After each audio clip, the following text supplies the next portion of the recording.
आंधळ जळतंय आणि कुत्रं पीठ खातंय. महापालिकेच्या जागेवरील वृक्षतोडीचा नेमका लाभ कोणाला? आंधळ जळतंय आणि कुत्रं पीठ खातंय या म्हणीप्रमाणेच सध्या अहिल्यानगर महापालिकेचा कारभार सुरू असल्याची चर्चा शहरात रंगली आहे. महापालिकेच्या मालकीच्या ओपन स्पेसवर वृक्षतोड झाल्याची घटना समोर आली असताना याबाबत महापालिकेचा उद्यान विभागच अनभिज्ञ असल्याचे धक्कादायक वास्तव उघड झालं आहे. मिळालेल्या माहितीनुसार संबंधित जागेवर जेसीबीच्या साह्यानं साफसफाई करत अनेक झाडे तोडण्यात आली. मात्र ही कारवाई नेमकी कोणाच्या आदेशानं झाली, त्यासाठी परवानगी घेण्यात आली होती का, याबाबत प्रशासनाकडे स्पष्ट उत्तर नाही. त्यामुळे महापालिकेच्या मालकीच्या जागेवर अशी बिनधास्त वृक्षतोड होत असताना प्रशासन झोपेत होतं का, असा प्रश्न नागरिक उपस्थित करत आहेत.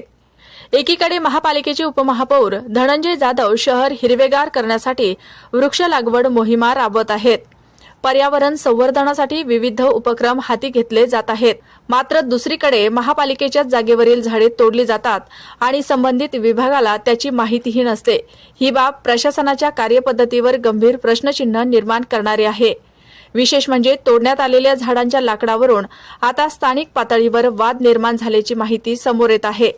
काही मोजक्या घरांमध्ये सरपणासाठीही लाकडे वाटप करण्यात आल्याची चर्चा असून त्यावरून परिसरात वादाचे वातावरण निर्माण झालं आहे.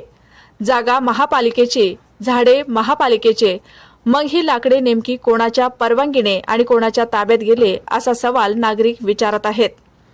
सर्वात महत्त्वाचा मुद्दा म्हणजे जागा कोणाची, वृक्षतोड कोणी केली आणि तोडलेले लाकूड कोण बळकावत आहे, याकडे महापालिका प्रशासनाचे पूर्ण दुर्लक्ष असल्याचे दिसून येत आहे. या प्रकरणाची सखोल चौकशी करून दोषींवर कारवाई करण्यात येणार का, की हे प्रकरण दप्तरी नोंदवून थंड बस्त्यात टाकले जाणार, याकडे आता शहरवासियांचे लक्ष लागलं आहे. पर्यावरण संरक्षणाच्या घोषणा आणि प्रत्यक्षातील कारभार यामधील ही तफावत उघड करणाऱ्या या प्रकरणात महापालिका प्रशासनाने तातडीने खुलासा करावा, अशी मागणी नागरिकांकडून होत आहे. प्रतिनिधी Deepak Kaswa, media daily news, Ahilyanagar.